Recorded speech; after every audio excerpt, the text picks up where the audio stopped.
레위기 16장 말씀입니다. 레위기 16장은 매우 중요한 장입니다. 구약에서 아주 중요한 장이라 말할 수 있습니다. 구약 성경 말씀은 다 중요하지만 그 중에 특별히 5권의 책, 모세오경이 아주 중요합니다. 그래서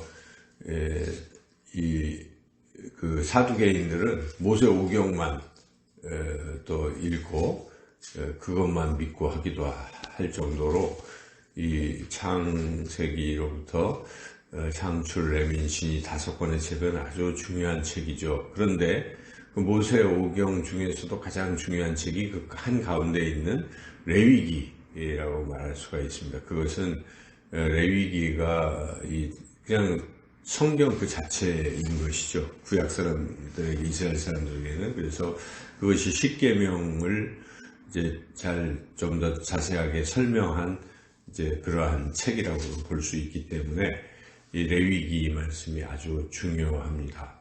그런데 이 레위기 말씀 중에서 또 가장 중요한 한 장을 꼽으라고 한다면 오늘 우리가 지금 읽은 이 16장이라고 말할 수가 있습니다. 16장이 그렇게 중요한데 그 이유는 16장은 바로 이 속죄, 죄사함에 대해서 우리에게 말씀해주고 있기 때문입니다.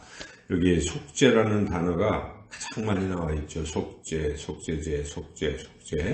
그래서 죄를 사해준다, 죄를 속해준다 하는 그 단어인데 여기에 우리 1년에 한 차례, 7월 10일에 한 차례 이 죄를 사해주는 그런 것이죠. 근데 그 1년에 한 차례이지만은 그것이 이스라엘 백성의 모든 죄, 그 모든 죄를 다 사해준다는 그런 뜻입니다. 그래서 1년에 이날을 통해서 그 1년은 모든 죄를 다 사해주신다 하는 그런 뜻입니다. 그래서 죄 중에서도 어떤 죄는 어떤 제사를 통해서 사함을 받을 수 있고 또 어떤 죄는 사함을 받지도 못할 수도 있고 그런 죄도 아주 종류가 있죠, 구약에서. 그런데 이날 이 대속죄일 7월 10일에 이 속죄제를 통해서 그 모든 어떠한 죄도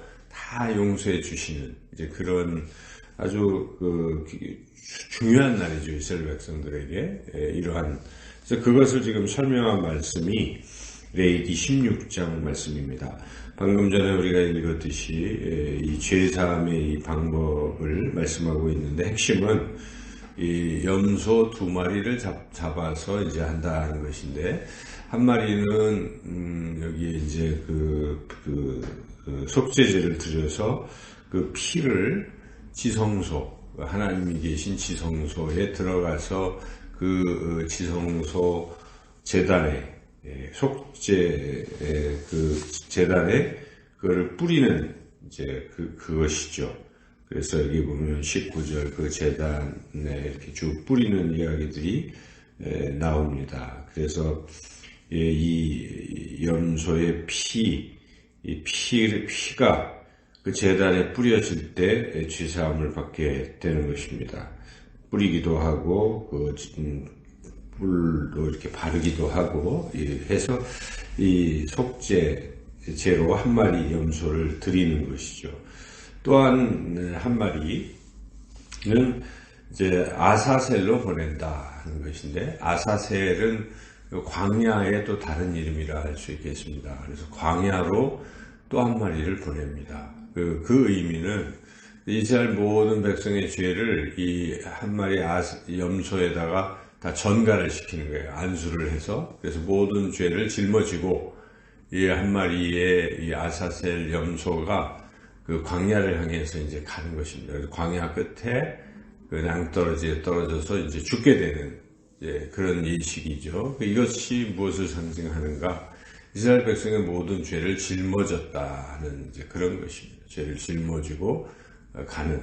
그리고 하나는 그 죽음으로써 또 하나는 피를 흘림으로써 그 피로 또 죄를 사하는 2가지를 통해서 이스라엘 백성의 모든 죄를 이렇게 사하는 예식을 거행하는 것이고, 근데 이런 예식을 진행하는 시작 출발 전과 또 이거 한 후에 하는 또 여러 가지 또 다양한 그런 의식들이 있죠. 그 전에 제사장들이 먼저 성결해야 되고, 또 제사장들의 성결을 위해서 이 수송아지를 잡는다든지, 이제 이렇게 하는 이런 의식들. 그래서 처음부터 끝까지 이 정결함이 핵심이라는 것입니다.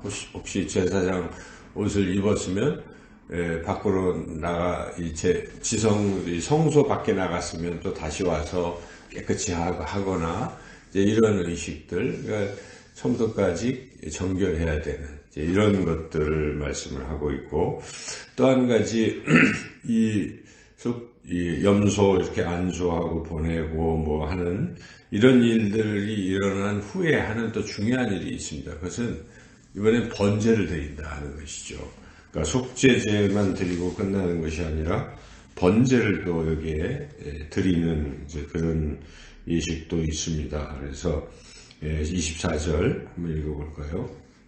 거룩한 곳에서 물로 그의 몸을 씻고 자기 옷을 입고 나와서 자기의 번제와 백성의 번제를 드려 자기와 백성을 위하여 속죄하고, 속죄제물도 있고 번제물도 있고, 속죄제, 번제 차이점이 무엇인가? 속죄제는 그러니까 죄사함 그 자체의 의미가 있다면, 번제는 헌신의 의미가 있죠. 그래서 우리가 5대 제사를 이제 레위기 1장에서 7장까지 살펴보았는데, 거기에 번제, 소제, 그 다음에 화목제, 속죄제, 속건제.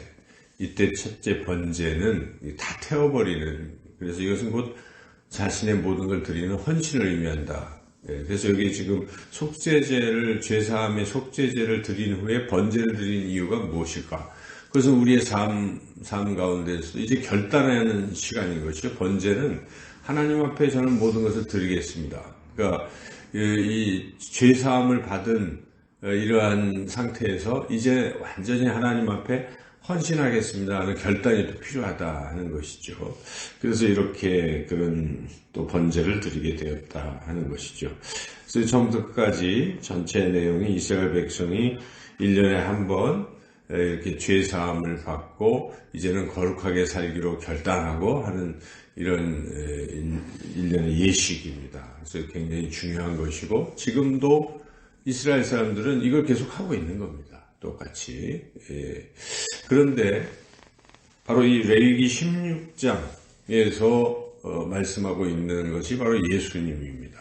그러니까 우리가 이제 구약 성경을 읽을 때 그냥 단순히 이스라엘 역사로만 읽는다면 아무런 의미가 없습니다. 그것은 구약은 신약을 예표하는 말씀이라 볼 수가 있어요. 구약은 그런 것이 약속을, 신약은 성취하는 측면이 있습니다. 완성하는 측면이 있어요. 그래서 우리 예수님께서 내가 율법 1.1획도 없어지지 아니하고 나는 율법을 다 완성하러 왔노라 라고 마태복음 산상수훈에서 말씀하신 걸 우리가 생각할 때에, 이것은 이 레위기 16장이 참 중요한데, 이것이 바로 예수님을 예표하고 있다는 것을 우리가 잊어서는 안 되는 것이고, 여기서 말하는 이런 속죄의 제물이 곧 예수님이십니다. 그래서 여기에 두 염소가 바로 예수님이신 것이죠. 그래서 예수님께서 우리를 위해서 십자가에서 피 흘려 죽으심으로 그 피로 우리가 죄사함을 받게 됐다는 사실, 그리고 또 광야로 보내진 그 염소, 모든 이스라엘 백성의 죄를 짊어지고 대신 낭떠러지에서 죽으러 가는 그 염소의 모습에서 우리 예수님께서 우리의 모든 죄를 짊어지시고 죽으신 것이죠. 그래서 세례요한은 보라 세상 죄를 지고 가는 하나님의 어린 양이로다 라고 그렇게 말씀하지 않았습니까? 그래서 우리 예수님께서 우리의 모든 죄를 다 짊어지시고 죽으셨다 하는 이 두 가지 사실, 그리고 이것을 예표하는 것인데 차이가 있습니다. 구약은 이걸 지금 1년마다 계속 해야 돼요. 그래서 지금도 이스라엘 사람들 하고 있다는 것이죠. 그러니까 그것은 계속 반복한다는 것은 효과가 영원하다는 것을 얘기하는 게 아니지 않습니까? 한 번씩 또 매번 해야 되니까. 그렇지만 우리 예수님의 이 십자가 보혈은 영원합니다. 한 번 하는 것이지만은 이것은 영원한 효과가 있어요. 그래서 영단번이라는 그런 표현도 씁니다. 영원히 단번에 한 번이지만 영원한 죄사함의 효과가 있다. 그리고 완전하다 하는 것입니다.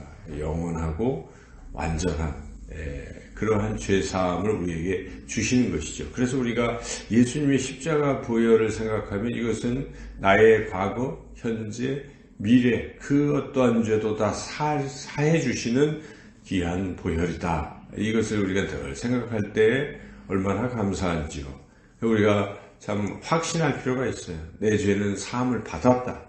비록 내가 죄인 중에 계주처럼 이런저런 여러 가지 더럽고 추악한 죄들을 지었고 또 짓고 있고 또 앞으로 지을지라도 우리 예수님의 십자가 보혈은 그 모든 죄를 다 덮어주신다는 것을 우리가 정말 생각해야 되고 너무나 감사한 것이죠. 그 예수님의 십자가 보혈 때문에 우리가 천국에 갈 수 있는 것이고 거룩하신 하나님의 자녀가 될 수 있는 것입니다. 이 얼마나 귀한 은혜일까요? 그래서 이 십자가 보혈의 은혜를 정말 믿고 가슴에 늘 담고 그 감격 속에서 주님을 사랑하고 그렇게 살아가야 합니다. 그리고 또 한 가지 기억할 것은 여기 속죄 죄뿐만 아니라 번제를 드렸듯이 결단하며 이제는 거룩하게 살겠다고 결단하는 이스라엘 백성처럼 우리가 그래야 되는 것입니다. 주님의 십자가 보혈로 우리가 죄사함을 받았다면 그걸 우리를 거룩하게 하시려고 하신 것이라면 우리 마땅히 거룩하게 사는 것이 당연한 것입니다. 그래서 날마다 우리가 거룩한 길로 다니기 위해서 주여 십자가 은혜를 생각하고 내 안에 거하시는 성령의 은혜로 날마다 또 주님 닮아가는 그러한 거룩한 삶을 살아가야 될 것입니다. 오늘 내일 26장 소중한 말씀 마음에 담으시고 주님의 보혈의 십자가 보혈로 죄 씻음 받은 은혜 속에서 오늘도 거룩한 삶을 살아가시는 저와 여러분이 되시기를 주님의 이름으로 축원합니다.